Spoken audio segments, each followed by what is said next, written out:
What up, what up, what up? Welcome back to the Two Goat Show. We're your hosts, Mariah and Steph. Steph, happy Two Goat Thursday. Good to see you. We got football back this week. How you doing? How you feeling? I'm feeling better now that we got football back. It serves as a good distraction. That is for sure. Yeah, although I do like the break sometimes because, I like to be able No, to the watch breaks. football Yeah. and, actually enjoy other football without having the stresses of whether they win or lose. Like, because I could care less, I just want to watch good football. So I do enjoy that break, but it definitely, there's a lot more, like you said, to distract from and all that when we have 49ers football. So it's back. The guys are back. We got players back. We're gonna get into it. Chat, what's up? Happy Two Goat Thursday. Hope everybody's had a great week so far. Throwback, Don, first in the building, per usual. Appreciate you both. Lexa Love, what's up? I rock with Brock. Rob D, what up? DJ Malone, what's good? What's good? You got to answer that question. They're not doing bad, so that's a weird question to ask because they're actually playing very well right now. So thanks. So I don't know. That's supposed to be a dig or, but that's kind of weird. All right. Before we get into the actual game, I do want to go over some stuff, some other things. Obviously, the first things I want to talk to you about are we talked that, whether the team would make any trade deadline moves or what we wanted them to do. We talked about the in-house moves we wanted to be made. So we'll see this week if any of those were made. But when we talked about going outside, we talked about different players we wanted. Of course, the 49ers didn't go out and get any of those players. But they did make a move right at the deadline, trading for defensive tackle Khalil Davis from the Texans. And then we also got a familiar face back in the building added to the practice squad with Gibson. Didn't have nothing to do with the trade deadline, but, just around the same time.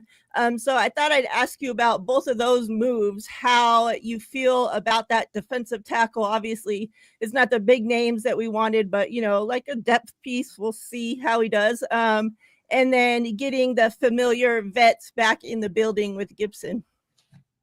Yeah, I mean, I was kind of on the fence on whether the 49ers should make a move at the trade deadline to begin with. And I think if they were to make one, it'd have to be one that doesn't hurt their chances of being able to properly retool after the season, because we know they're going to have to need those draft picks. They're going to have to use those draft picks and nail those draft picks.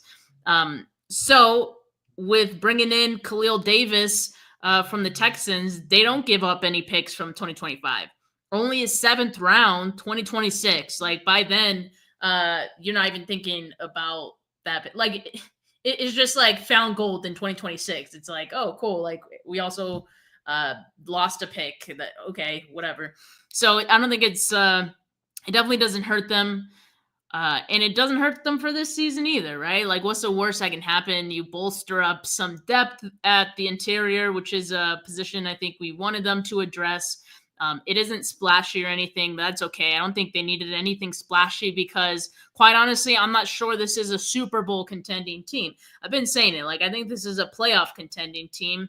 How this team looks in the second half of the season will kind of determine whether I think they can still contend for a Super Bowl. But I think that's kind of where the 49ers were looking at it too. Like, they also maybe not sure if this was a Super Bowl contending team. So it's not worth putting all your eggs into the basket for this season. And then I have to imagine maybe that's what the 49ers were thinking as well. So I'm cool with that move. I also love bringing Tashaun Gibson back because you don't know if Hufanga is going to play the rest of the season. I don't think he will. I know he's trying, but whether he will or not is a different question. So I like that move. You got someone who's familiar with the system. The two guys that are starting now, Jair Brown and Malik Mustafa, both really young, right? Mm-hmm. So someone with experience in the system, a veteran who behind the scenes could show them the ropes of anything like they're not doing or not seeing, right? So I like that. I do really like that move. And hopefully they don't need to go to that depth. But if they do now, I feel a lot better about Sean Gibson, assuming like he's still in good physical shape, right? Like he's in his later 30s now, I believe. So, yeah, I feel better about Gibson over George Odom, for example, if we had to go there again, assuming he's that same guy and still good physically. So I like that move. And then, yeah, I mean, who can say like whether or not they make another move, maybe not a trade move, but bringing in another free agent, right? Or Yannick Ngakoue, who I just learned the pronunciation. So he got released by the Ravens, right? So, or waived, I should say. So now I think the 49ers should put in a claim for him, because I think pass rush is definitely a position that they can look to bolster up too. Wouldn't cost them much, like we're saying, wouldn't cost them any draft picks. So I'd love that option as well. Just very low risk, potential high reward, or just like okay reward. Like at this point, you got to be okay with an okay reward too, right? Especially if it's just like a depth player. So I'm not too mad at it. I think I understand where their head's at. Do you know around where 49ers are sitting in the waiver wire order? So I'm pretty sure, based on their record and the record of every other team, that they're 16th. But don't quote me. I'm just like, that's based on the standings. That's where I'm putting them, like 16. So that's enough, though, to say there's a lot of teams ahead of them who could also make that waiver claim if they want. So, but I still would want the 49ers to put in a claim. Worst that could happen is you don't get them. Yeah, for sure. It's just like you say, an edge, especially anywhere across the D line. It's rare that one of those players get released and they make it far in the waiver wire, because it always seems like teams like never can have enough of them, or they're always looking for them. They're always like a hot trade commodity. Like everybody's always looking for D line. So we'll see. That would be awesome if he did make it down to us, but yeah, we'll see. Let's talk about some of the players that we're getting back from injury. Today on the Thursday practice report, Nick Wagner reported that did not see wide receiver Chris Conley, who's dealing with a hamstring. Obviously Mooney Ward dealing with a personal. And then defensive tackle Kevin Givens, who's dealing with a groin injury. Practicing with a blue no contact jersey, wide receiver Deebo Samuel and running back Jordan Mason. Players on injury report who are practicing: running back Christian McCaffrey, wide receiver Juwan Jennings, kicker Jake Moody, punter Mitch Wishnowsky, O-line John Feliciano, and D-line Yetur Gross-Matos. Obviously the big ones we're getting back, right? CMC, like finally. Juwan Jennings has been like huge, that we're already dealing with Ayuk being out, and then we're down Jennings, and he's been so clutch and money for us. And like, you could tell the offense is definitely missing him. And then even like we need obviously our kicker to be right, our punter to be right. Us getting Feliciano back, we'll see where they decide to work him in at. And then even Yetur Gross-Matos, like those are all like pieces, like I think that are going to make a difference that we're getting back. So how are you feeling about those guys we're getting back? And then talk to me a little bit about what you think about Deebo and Jordan Mason being in no contact jerseys. Yeah, I'll start with those two first. I do think that was probably precautionary. I saw a video of Deebo at practice, and he looked to be moving fine. If I had to guess, because they didn't specify, right? But if I had to guess, he's probably still, I don't want to say dealing with the wrist, but that wrist could be a thing that if he like hurts it or hits it against someone, they don't want to risk him re-aggravating that. So maybe that's the reason for the no contact jersey, but I have to imagine he's still in line to play Sunday with no limitations. as far as Jordan Mason, I have to think the same, right? Like, he was dealing with the shoulder sprain early in the season or a few weeks ago. So probably just precautionary as well to keep him out to keep him in the blue no contact. And I don't think that'll limit him on Sunday at all anyway. The good thing is he's not going to be like the workhorse anymore. So I think he's going to be active and available to, alleviate some of Christian McCaffrey's carries should he need to in this game. And then as far as like the guys who are coming back, like obviously Christian's a big one, and I don't think it could be overstated just how big that is for this team, how that's going to be for the offense, because I do think there's a few things that the 49ers are just like on the cusp of going over the edge, right? So I think, red zone trips, you're going to see more touchdowns there. I think, and also third downs, like you'll probably see more third down conversions, right? So I think another thing Rob pointed out in our show yesterday on my channel was that they turn the ball over less with Christian McCaffrey for whatever reason, and maybe because they run the ball a little bit more. And another thing he mentioned is it could just be like Christian McCaffrey being there creates space for other guys, so you have less risky throws to begin with. So all of that, like just whether it's a small difference or a big difference that he can make, I think that's going to go a long way on Sunday and going forward for this offense being able to look like their old selves. So that one's huge. As far as like, Jauan Jennings coming back, I think is another big one, right? It's just nice to have another super reliable option. I still think he has like the best hands on the team.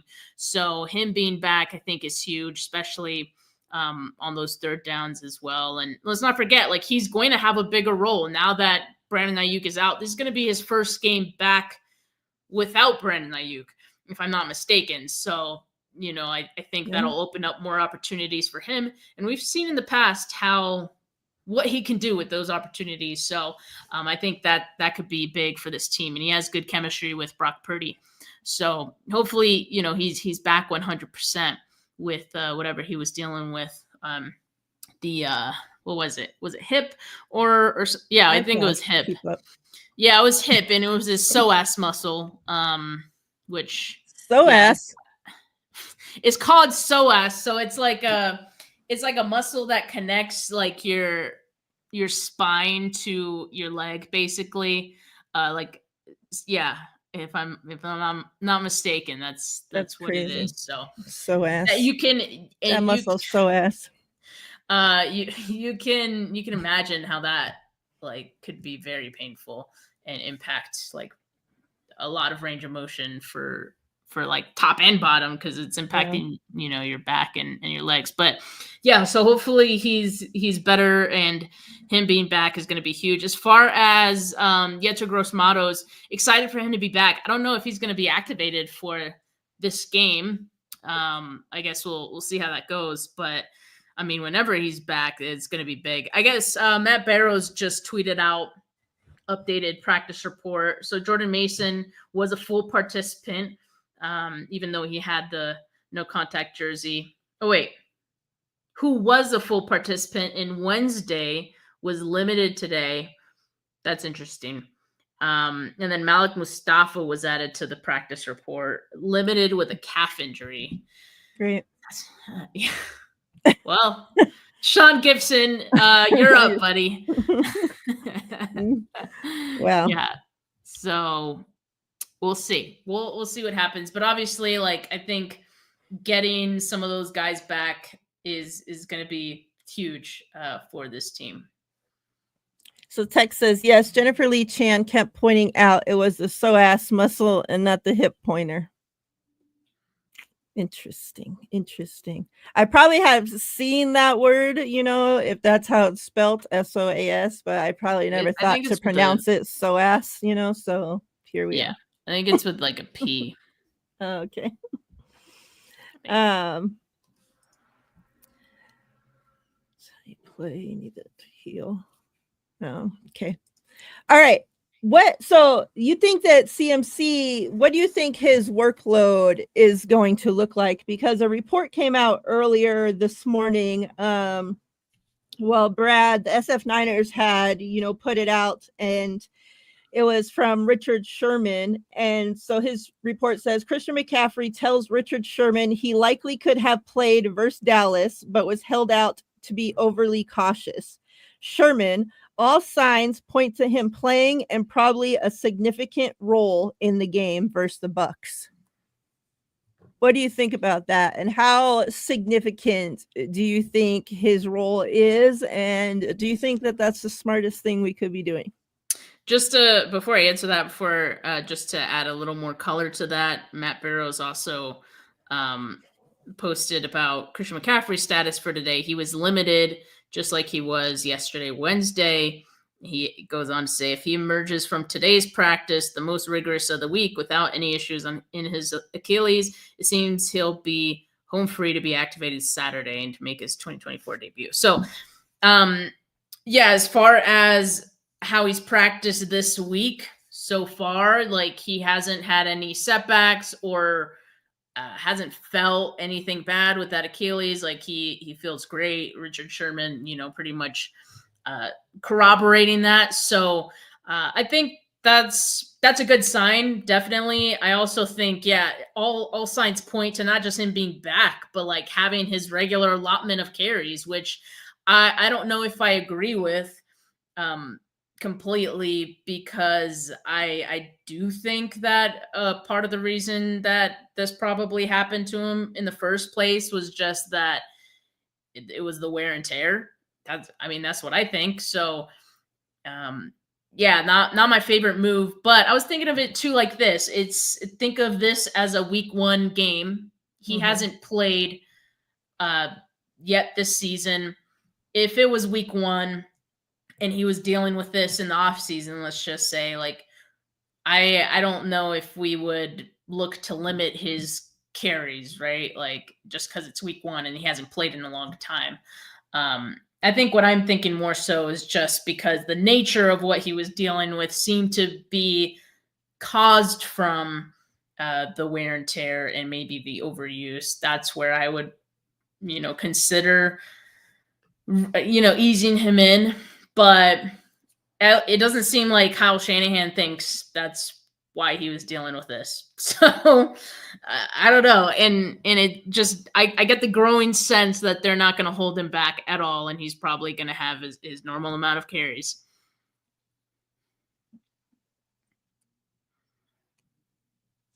Yeah. I'm going to hate that.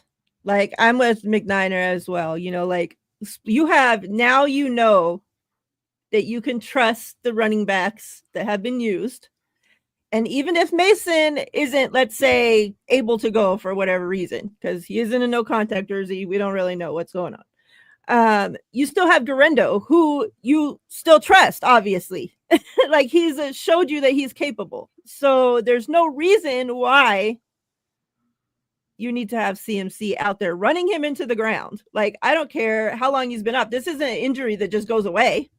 It doesn't just get better. Like, he's going to have this thing, whatever he's dealing with, for the rest of his life. So it is feeling better right now, but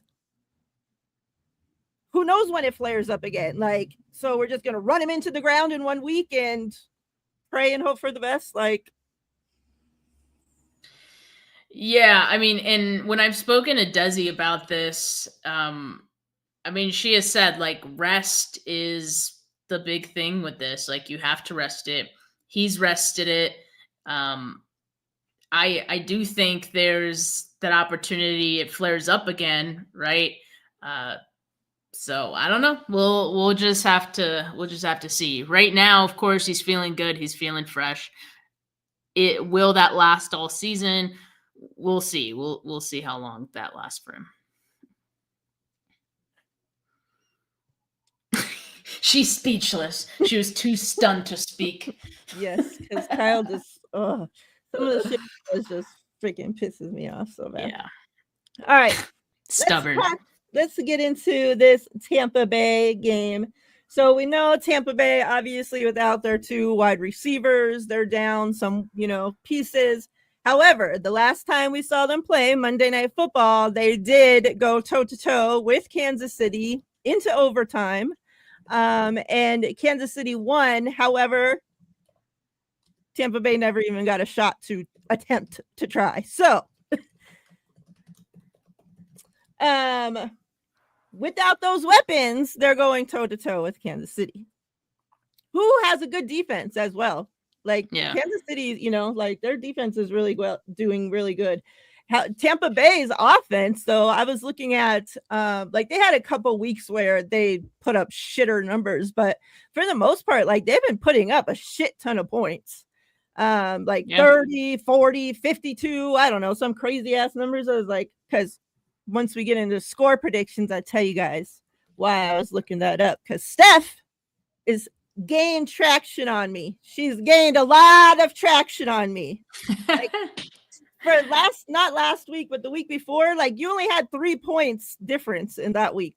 And mine was like 20 something fucking difference. So I had to be studying today, chat, before the show. I had to study up on my score predictions.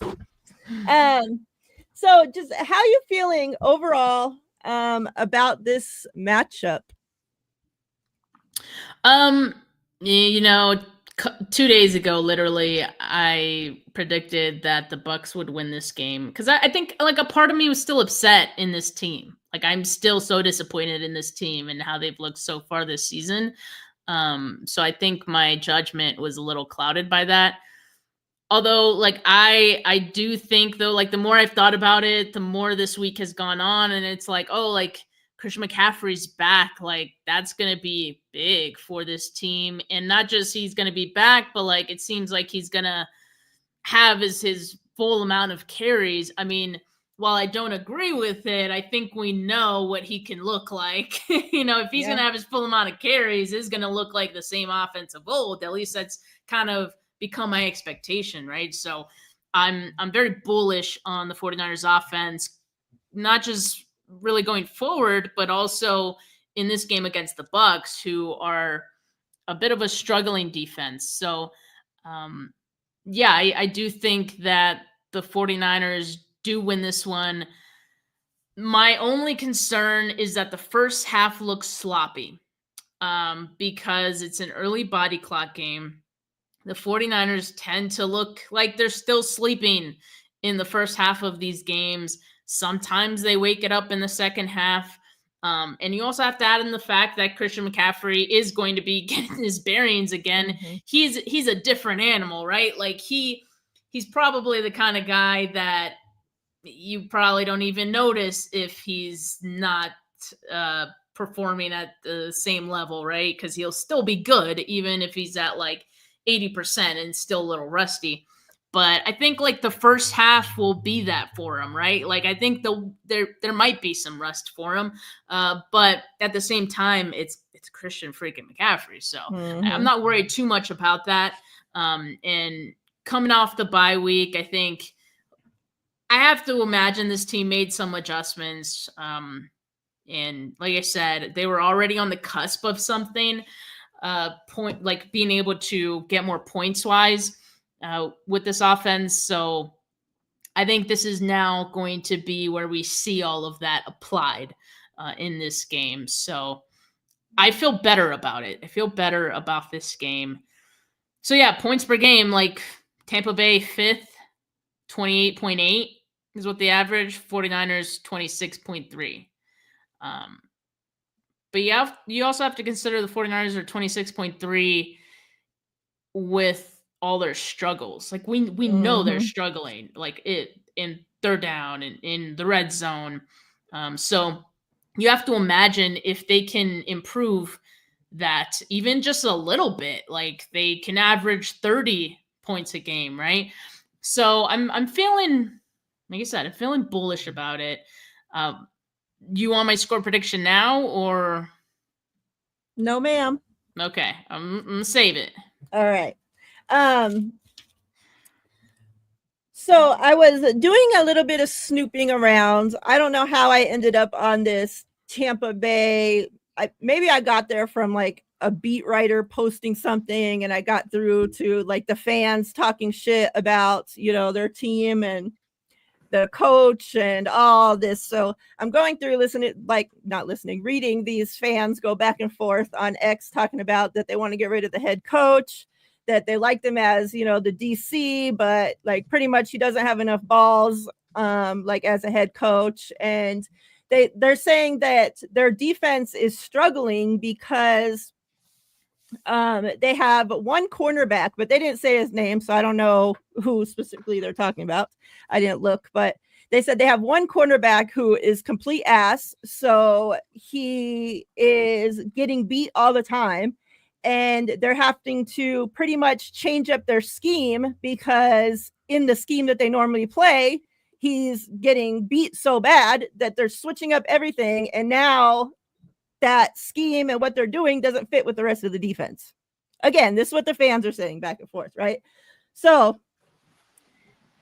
earlier, though, before I read that, I saw something that came out about that one of their cornerbacks, Zion McCollum, like he's doing really good. So I'm guessing whoever plays opposite him, I don't even know who they have back there now, but I was thinking if that is really the case, because they said really they only have like one guy on the D line that's getting home. They said like they're top, yeah, and that they're top in pressures, but that the pressures aren't making a difference because their quarterbacks are still getting rid of the ball. Their offense is still making plays. So yeah, they're saying, you know, the D-line's not getting home, which is then exposing this shitty cornerback, whoever it is. And God, this sounds like the 49ers defense of last year. Like, I think you just described 2023 49ers. Like, I'm glad to know we're not the only ones that, you know, feel like the world's ending all the time, but definitely not. So I thought that was funny, so I want to tell you about that. But then I was looking at these numbers. It was Bucs defensive ranks, 30th total defense, 28th in scoring, 30th versus the pass, 19th versus the run, 24th in INT percentage, 23rd on third down, 21st in red zone, and 17th in sack percentage. That's their defense. Yeah. Yeah, see, their defense is bad. So I'm thinking like, well, that's why their offense has to put up so much freaking points to stay in the games, because their defense can't stop freaking nobody. And then it says for all their struggles to fall to 4-5, the Bucs have by most measures a top 5 offense through 9 games. They're 5th in scoring, 5th in total yards, 2nd on third down, 2nd in red zone, 5th in passing, and 10th in rushing. And now, obviously, you know, those first how many ever games they had, you know, their starting wide receivers, and now they don't have those. So those numbers would be skewed now, I'm sure. But I mean, still, their tight ends doing well. They're still managing to put up points somehow. So, yeah, I don't know. Like, I want to feel like this is going to be like with CMC being back, with how that defense looks on paper, obviously. They're on, you know, a short week. They played Monday night. The 49ers are coming off, obviously, rest, all this. So it's like, I want to think that the 49ers are going to go in there and just steamroll these guys. That's how I want to feel with my heart, you guys. So I'm hoping that these mofos don't be letting me down. When I was doing my show with Ty on Tuesday, he kept bringing up last season when the 49ers came off the bye. Remember, before the bye, they had lost the 3. They were struggling, all this shit. Then they were going out off the bye to go to Jacksonville, who were on a roll. Like they had won like 5 straight or some shit, remember? You know, and everybody was like talking about, oh, the 49ers are going to come off the bye. They got to travel. They're going to get, you know, beat by the freaking Jacksonville. Jacksonville hasn't been the same since. No, like literally since then. And the 49ers went on a roll after that. Like that rest did them good. They switched up some shit while they were on the bye, and they just came out steamrolling. Like they beat their ass. and went on, a good roll after that. So like taken away from just, this game for a little bit, like, what is your expectation for this team? Let's say CMC, Kyle doesn't run into the ground and we can keep him healthy from here to the playoffs. I know you said you don't think that this is a Super Bowl team, and that's why you wouldn't have gone out and made any trades or whatever. But let's talk realistically here. Our schedule, I'm sure you know who we got coming up. We still have, the Rams again. We still got Cardinals, still got Seattle. And like, what do you think that we can end this little, the rest of this season off with? What do you think we end this season like with our record? I did do like a rest of season record prediction with okay. Jay. We literally like went through, and I don't remember like what Rob said I ended up. I think it was like 9. Like I had them finishing with 9 wins. Which you do the math. What's the rest? Like, is it 9-8? 9-8, right? Yeah, because they play. Oh, finishing like 9-7 total with 9 wins. Yeah, total. So they got 4 wins now. I'm basically predicting they can win 5 more. Second half of the season. That's not great. But like if you look at who they're playing, I think that's reasonable, right? So that I put that into consideration. You got to think too. I made that prediction based on what I've seen from this team so far, and also with some optimism. I didn't go too crazy with the optimism, but some optimism that Christian McCaffrey will be able to fix some things for this team. But I need to see more of that improve for the 49ers after this bye week, because, like I said, with the 9-something record, what is it, like 9-6 or 9-7? I still think they can be a playoff team, right?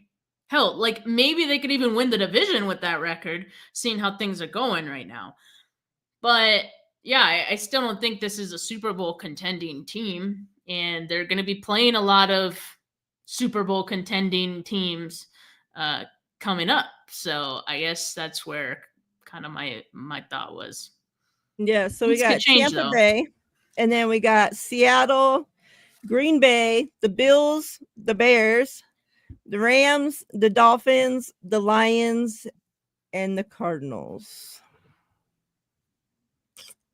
So the Lions are on a roll. Yeah, so the losses I had for them was 5-4 Steve-O rest of the way is pretty much what I predicted. The losses I had was to the Packers, to the Lions, to the Bills, to the Rams.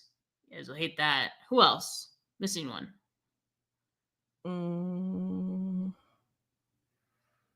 Cardinals?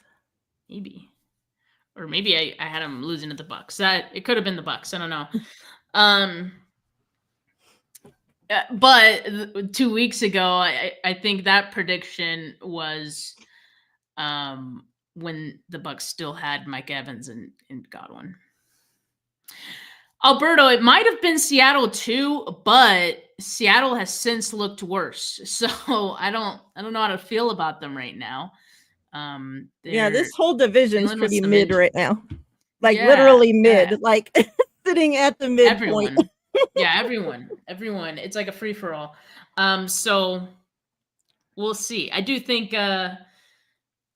there's going to be some good close games in like the divisional games that are left. So let me ask you this. In order for the 49ers to make this playoff push, from what we've seen the first half of the season, who on offense and defense needs to step up for this to happen? I'd like, here's the thing. Like, it isn't just one player all the time that needs to step up. But there are certain plays where even like a good player will commit a penalty and it negates a touchdown. Like we just collectively collectively this offense needs to not just be better, but more consistent, right? Yeah. So I think as a team, they need to be better. It's not so much like an individual performance that I'm like, that's the reason they're so bad, or have been bad. But yeah, I mean, I think Brock Purdy could stand to be better. I'm not saying he's been bad, but I think he could be better. And I think a lot of that is going to come from the confidence that hopefully Christian McCaffrey brings him. I think he is a rhythm passer, right? And when he's throwing as much as he was to start the season, and when he's looking to throw downfield as often as he was down season, like you're just, those are low percentage throws. Like you are increasing your incompletion rate in turn.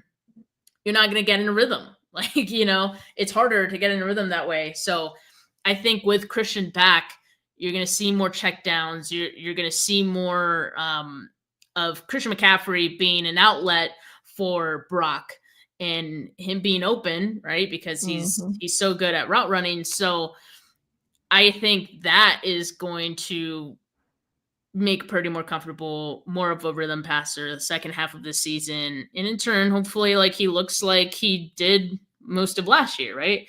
So yeah, that's what I would say for like the offense. As far as the defense goes, I mean, I think there's been steady improvement on the defense throughout, especially like the young players could stand to see more improvements across the board, I think, for defense as well. I mean, Devondre Campbell, like, I understand, like, he's not going to be Dre Greenlaw. He's not even going to be close to it. We know that the defense has managed to sort of stay afloat even without Greenlaw, but you can be better. So it's like that would be one guy on the defensive side that I'd be like, that's someone who definitely could play better. Yeah, and I think I do think the defensive line will improve. Like I think with some of the injuries kind of behind them there, some of the like free agent additions they had made on the defensive line, for example, seem to get more comfortable with each and every week. It almost seems like even Nick Sorensen's getting more comfortable with them and how to use them each and every week. So I expect that will improve in the second half of the season. Yeah, so I'd say just like in special teams, like we didn't talk, maybe the first week in a while we haven't spoken about special teams, right? Because they couldn't hurt us this past week, but yeah, it's definitely something that I hope is much improved after this bye week. Even if it's just improved to the point that it's normal, baseline, mid, sure, I will take that. Just do not be bad. Yeah, we can't be giving up all those freaking yards and definitely not touchdowns on freaking special teams. Like, disgusting. But we know what didn't happen. The changes we talked about, eternal changes that we wanted to see happen. What didn't happen is the firing of that freaking ass special teams coach. Like, oh my god. Well, because he did good against the Cowboys. That was like special teams' best game of the season, maybe. Saved his ass. Nasty. All right. Let me talk to you guys a little bit about the score predictions here. So last week, yeah, it was against Dallas is when you made up a lot of points here because you had 21-30 and it was 24-30. So I was pissed. And I said, I'm not thinking they're going to score 30 points because every time I put them to score 30, they don't. Every time I pick them to not score 30, they do. This season. You had a fair reason. Like it was sound, your thought process. So I had 26-13. So 11-point difference. So yeah. We're sitting at 85-88 right now. So only 3-point differential. And Mariah, you're lucky we didn't do a show the week prior to that because I was also super close. Yeah, I was super close on that one too. Yeah, so that's why I had to study today. Okay. I've been working all morning on my score prediction so I could get it right. So what do you got? I don't go first. You go first. So what do you got? Okay. I'm gonna go 34-22. I think that's a prediction I gave like an hour ago on my show. 34-22. 34-22. Chat, score predictions. What do you got? I'm gonna guess this is Steve-O's. Also, yeah. Steph says we're going 5-4. Alberto says we go 7-2. He says we only lose to the Bills in Detroit. Yeah, Alberto, show her what's up. All right. I hope so. Alberto says 32-17. I'm going 20. Welcome back, CMC, to 37. So the 49ers go 37. Yes. Okay. That's a good one. Okay. So, Kyle, if you're going to run him into the grounds, make it worth it. Right? Better have 2 touchdowns, over 100 yards. I forgot for us to talk about this. So, Baker hasn't practiced yesterday. Did he? No, I don't know about today, but I know 2 days prior to that, he didn't practice with a hurt toe. However, he says he'll be fine to go Sunday. Do you think that's anything? Like, if it wasn't hurting him, he would be practicing. To be a no-go at all? Like, is it turf toe? He stubbed his toe on the bed, or yeah, the 2-liter on it. Turf toe is usually like something that's way harder to play with. So I have to like, if he's trying to play for Sunday, I don't think it'll be that. Now, he could aggravate whatever he's dealing with to the point that it is turf toe, maybe. But yeah, I'm operating under the assumption that he will play, not be hindered at all. But I'll say this, like, practice is important when you're throwing to a bunch of guys that you didn't have a lot of reps with before, which, yeah, like now it's been like a game and a half now with these guys. So yeah. We'll see. Maybe that's enough. I don't know. But like, I think that's big. A lot of young receivers, for the most part, that he's throwing to. Like I said, Cade Otton, he has enough chemistry with him that I'm not worried about him. Or if I was a Bucs fan, I guess I wouldn't be worried about him. But for the receivers and the chemistry and all that, him not practicing could very well play a role. Yeah, what do you think opposite? I forgot to ask you about this. You know, obviously we have no Mooney Ward, so how's your confidence feeling? Obviously, we're not worried about Deommodore Lenoir. That goes without saying. But who's going to start? You think Green, or like what packages? How do you think the cornerbacks look, and what's your confidence in them? So if Mooney Ward doesn't play, then yeah, obviously Lenoir. It would be Renardo Green. I'm assuming. So I think Renardo Green will probably play on the outside with Yadam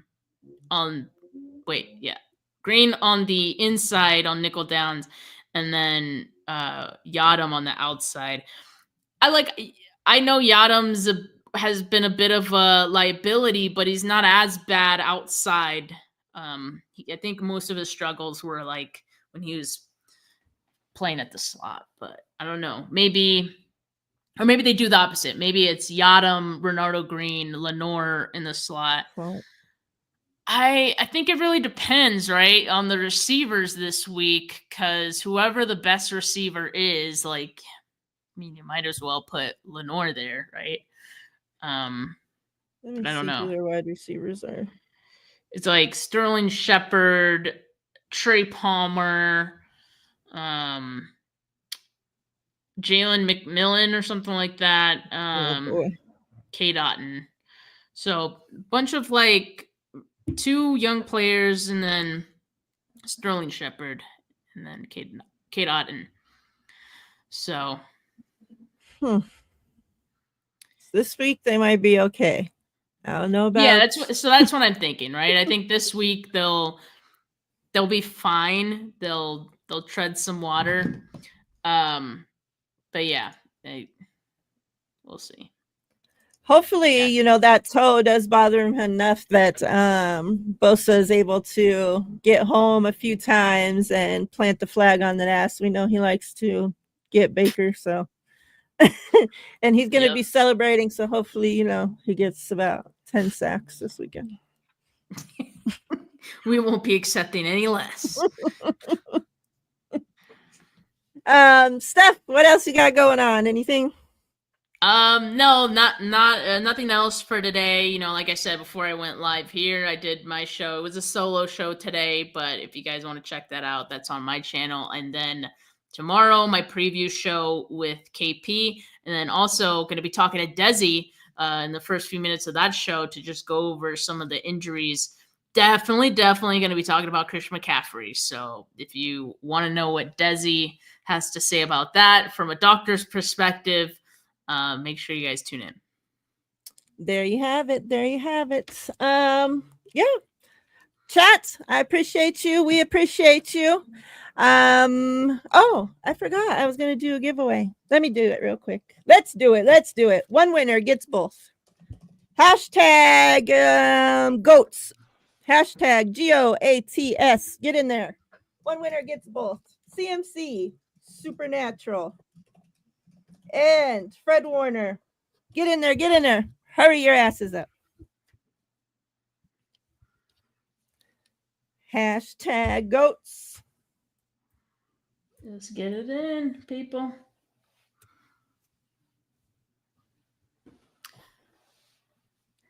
From both chats you guys can enter from. So if you're on Steph's channel, watching on Steph's channel, you can still enter hashtag GOATS in the chat to get into the giveaway.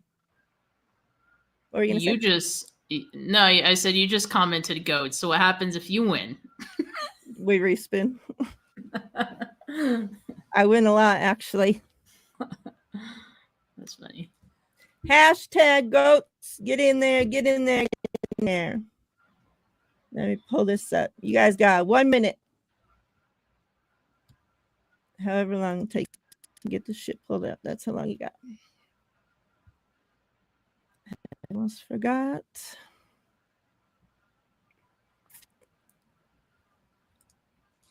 All right.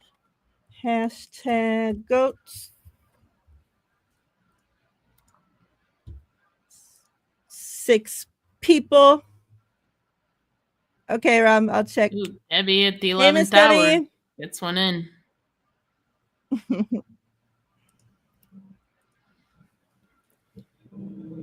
All right. Share this.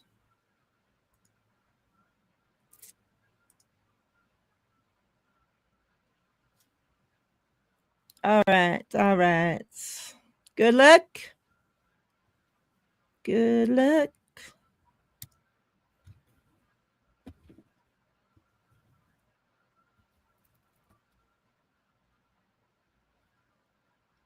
Oh, nice. Stevo, congrats.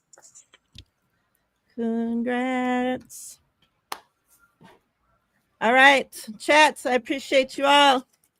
Everybody have a safe rest of your week.